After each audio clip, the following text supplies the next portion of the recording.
Today I'm sharing the nutrition basics, what you need to know to eat clean, high protein meals to help support your body recomposition goal while also fueling your body with foods that will make you feel your best. I'm also going to be sharing with you exactly what to eat in a day to have delicious and easy meals that follow these protocols. No more counting calories, no more bland, sad food. Just seriously delicious meals that are science-backed and don't require a lot of prep.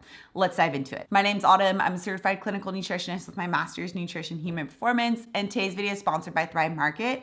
More on them in a bit. Okay, so first things first, we're starting off with the high protein, clean eating basics. Because I could just show you a bunch of delicious meals, but if you don't understand why they're made in that way, you won't be able to keep making more delicious meals that also support your goals. So here I have the ultimate basics of what you need to know for clean eating with a higher protein diet. First things first, we need to start with the protein. So the amount of protein you specifically will need will depend on your goals, as well as your activity level and your height. I have a full free protein calculator. If you want to check it out, I'll have it linked down in the description below so you know exactly how much you need. But most people will need about 30 to 50 grams of protein per meal. So this equates to about 4 to 6 ounces of protein per meal. The second portion of this is you want it to be high DIAS. This means it's a high quality protein. DIAS is just a measurement of protein quality. You don't need to get too nitty gritty into it. Just know that some proteins are better than others, especially when looking to stick to a higher protein diet that actually supports body recomposition goals. So high DIAS proteins include things like chicken and beef and lamb and pork, eggs, Greek yogurt, skyr, tempeh, whey protein powder. Next up, I like to consider what the high quality carbohydrate is. So there are a lot of different types of carbohydrates. Some are considered low glycemic load, which means that they don't greatly spike your blood sugar. These tend to be higher in fiber. They tend to be more nutrient dense. You can think of like the green veggies, the peppers, the cauliflowers, the leafy greens, the fruits. Most of those are going to be low glycemic load. There's also medium and high glycemic load. So medium would be like have a medium impact on your blood sugar levels. High would have a big impact. Higher glycemic load carbohydrates are typically lower in fiber and less satiating, which means that they make you feel less full and satisfied. They also tend to not be as good for achieving a fat loss goal. However, they do have their place for athletic goals. So these would be things like potatoes and most grains. Now, pretty much all of the refined carbohydrates are also high glycemic load, but especially when you want to stick to more clean eating, foods that are going to be better for overall health while also eating higher protein,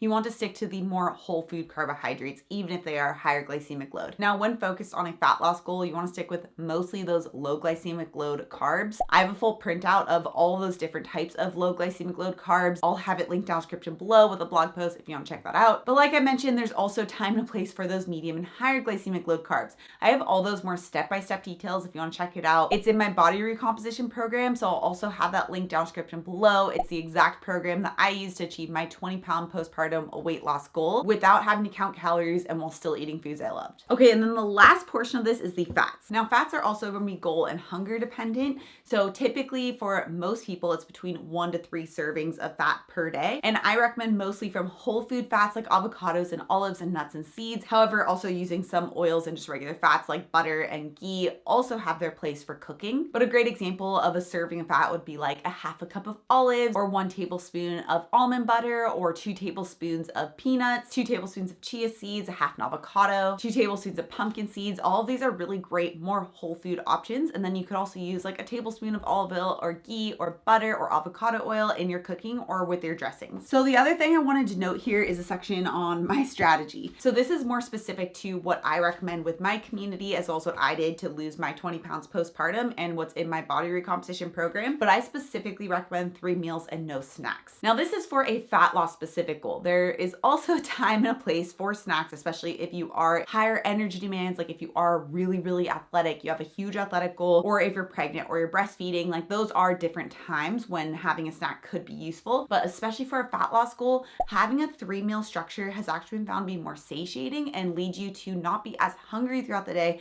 versus having those 6 small meals with snacks. And when you have the 3 meals, it makes it so your gut gets some rest between those meals so that you can help to reduce bloating and work on a gut health goal at the same time. In addition to that, having 0 to low added sugar makes it so that you can really accelerate your progress if you have a fat loss specific goal too. So now that you know the nutrition basics, now we're going to dive into the recipes, the breakfast, the lunch, and dinner that focuses on these principles, has the high protein while also having the high quality sources of low glycemic load carbohydrates and fats too. But before we do that, I want to give a huge thank you to today's sponsor, Thrive Market. Thrive Market is a really awesome online membership-based grocery store, and they're on a mission to make healthy living as easy and accessible and affordable as possible. Plus, they're delivered directly to your door, which for myself as a mom and a business owner and being pregnant, this is a huge deal and a huge time saver. And you can save on every order on high quality brands like Primal Kitchens and Base Culture on Thrive Market's website and on its app. And if you happen to find the price lower someplace else, Thrive Market will match the price, always guaranteeing you the lowest price. And orders over $49 have free shipping. Especially as a new mom, or if you just want to try and make healthier swaps for your family, it can be really overwhelming, but Thrive Market makes it really easy because Thrive Market has the highest quality standards in the industry. You can shop Thrive Market's 100% non-GMO catalog with 1,000+ restricted ingredients from all the products available on their site. You can swap out the junk food for certified organic and non-toxic alternatives with Thrive Market's in-app barcode scanner, all while saving money in the process. And a lot of the items I'm using in today's recipes can actually be found on Thrive Market to make getting enough protein into your diet super easy. And right now you can join Thrive Market today to get 30% off your first order plus a free gift valued up to $60. So head over to thrivemarket.com/autumnbates for 30% off your first order. I'll also have it linked down in the description below so you don't miss out. Okay, so this first clean, high protein recipe is my sunrise surprise smoothie. This is a slight variation of one that I shared on YouTube a few years back, but it's honestly one of my favorites. It's a recipe that I developed that was very similar to one that my 93-year-old grandpa would make for us growing up. It has over 30 grams of protein from high quality, high diet sources, and it has fat and low glycemic load carbs to make it a complete meal. So you start off with some unsweetened coconut or almond milk. You can use either or. Honestly, you could also use water, but I would use the coconut or almond milk just to make it a little bit more creamy. And then for the protein, we're adding in 1 cup of either skyr yogurt or Greek yogurt. If you're plant-based, you can also use a plant-based Greek style yogurt. And then we're going to add in 1 scoop of my vanilla protein powder.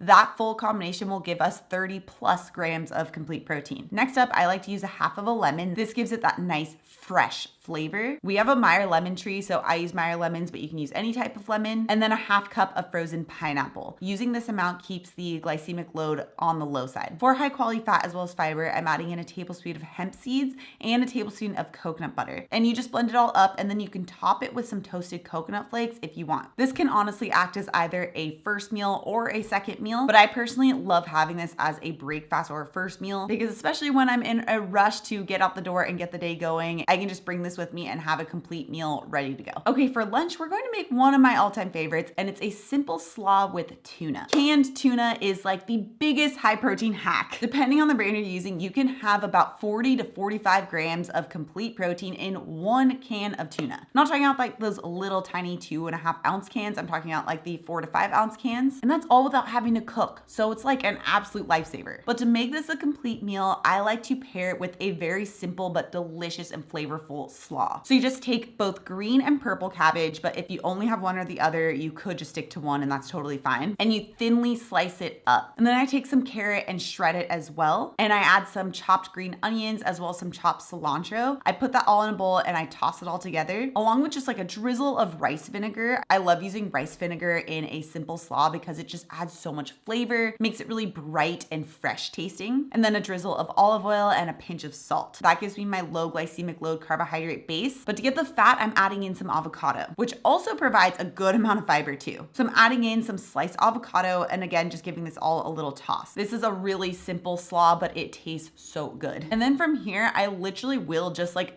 dump the canned tuna in with the slaw, but you could make like a tuna salad if you wanted to. It just requires like an extra step or two. So if you wanted to make it more of a tuna salad, you could just take the canned tuna, add a little bit of mayo. I like to use an avocado oil based mayo, as well as just a little bit of Dijon and just give it a mix and then add that in along with your slaw. And you have a high protein, fat and fiber meal. Plus, if you want to, you could also have a side of blueberries for like a little bit of sweetness too. Okay, and then for dinner, we have another very, very simple yet delicious meal. And that's my summer veggies hash with a really easy grilled chicken. So first things first, we're going to marinate the chicken so that we can infuse a ton of flavor. I'm using chicken thighs because they tend to be a little bit more juicy and flavorful, but you could really use this with any type of protein. You could do like steak or you could could do shrimp or fish, any type that you prefer. But for this recipe, I'm inspired to make like a Greek style chicken. So I'm marinating the chicken in a bag with 1 lemon plus the zest, so the lemon juice with the zest, a heavy drizzle of olive oil, some dried oregano, some dried thyme, some fresh chopped rosemary, about 5 cloves of minced garlic, some salt, and some pepper.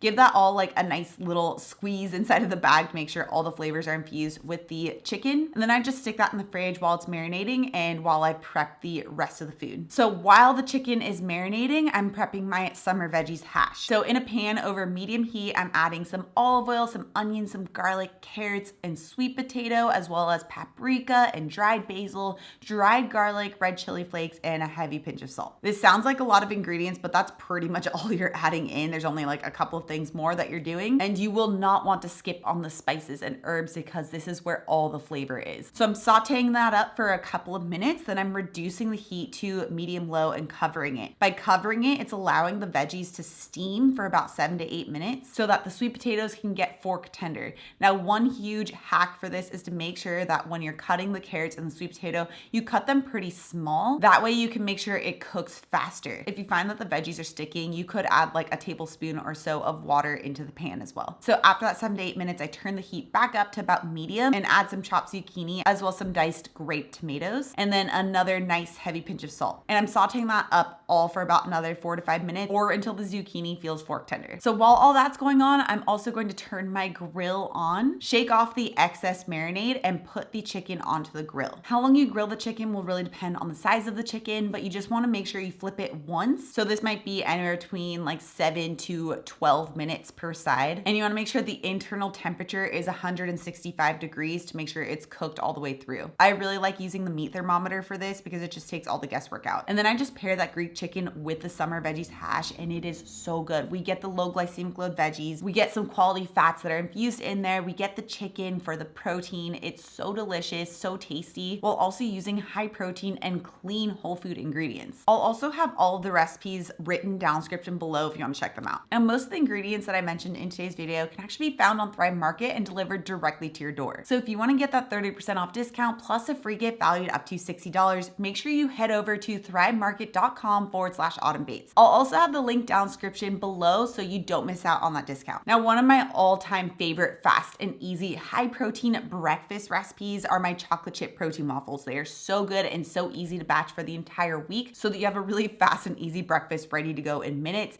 If you want that recipe, I'll have it linked right up here. Also, if you're new to my channel and you love this science-backed information, make sure you subscribe right here. Come out new videos every Tuesday and Thursday. All right, guys, thanks so much for tuning in, and I'll see you in my next video.